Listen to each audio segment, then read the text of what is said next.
And welcome everyone to game number 4 of the Risk Management Summer Tournament Grand Finals. This is a best of 5 between the victors of the Risk Management Summer Tournament. I know, it's startling. Here we are on Steps of War. You can tell by the very soft rainfall and the awesome giant Protoss thing over here at the edge of the map. Not sure what this is, but I quite enjoy it. On Steps of War, of course. In the top right-hand corner of the map, we have the blue Terran player who is currently up 2-1 in the series, Cricket. So Cricket, he's actually been bringing very different build orders to the table. We saw 3 racks, we saw 1-1-1, and then we saw proxy 2 racks. He is up against the man who is currently against the ropes for the second map in a row. The red Zerg player down here in the bottom left-hand corner, Lougarou. Lougarou having really ugly overlords, just like all other Zerg players, although he's previously a Protoss player.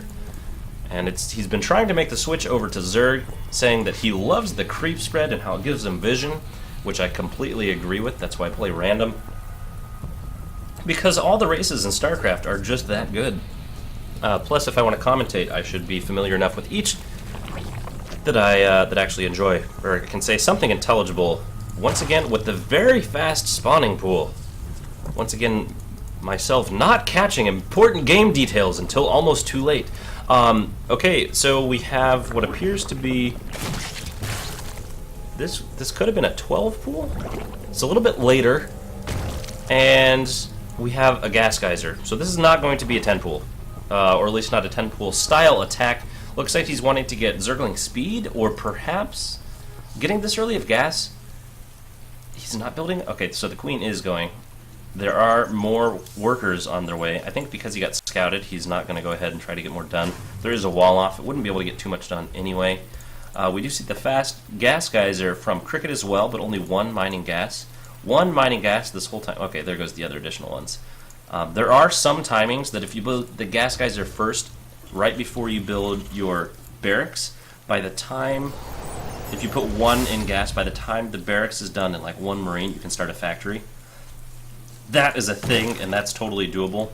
But it looks like Lougarou here is actually just going for pretty standard 1 base, but it's been a while since I've seen 1 basing Zerg play.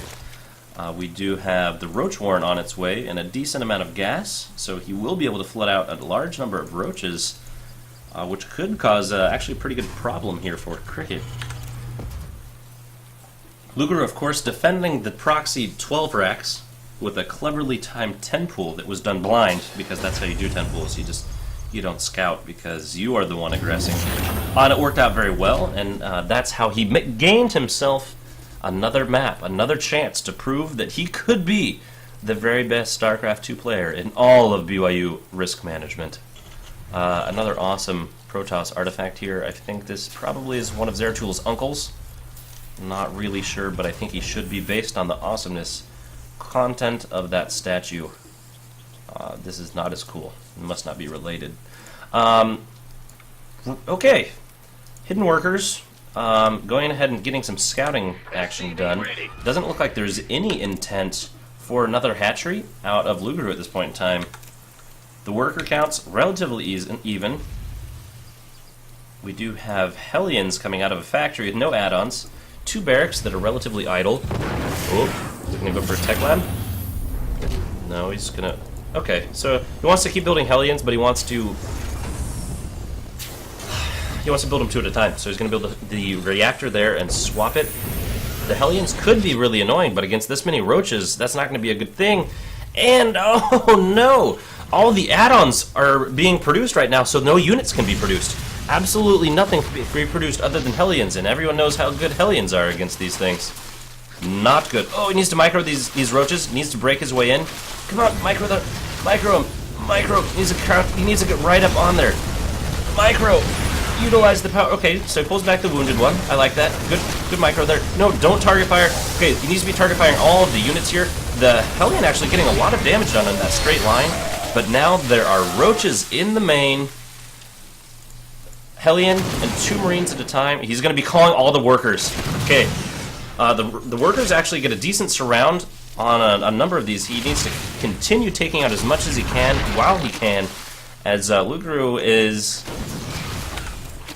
actually really dang even on the worker count. Because of the number of workers that he sacrificed by not going ahead and getting that early expansion and not getting one up in the base count compared to his opponent, it feels like he's getting a lot done, but he's actually now only one worker ahead.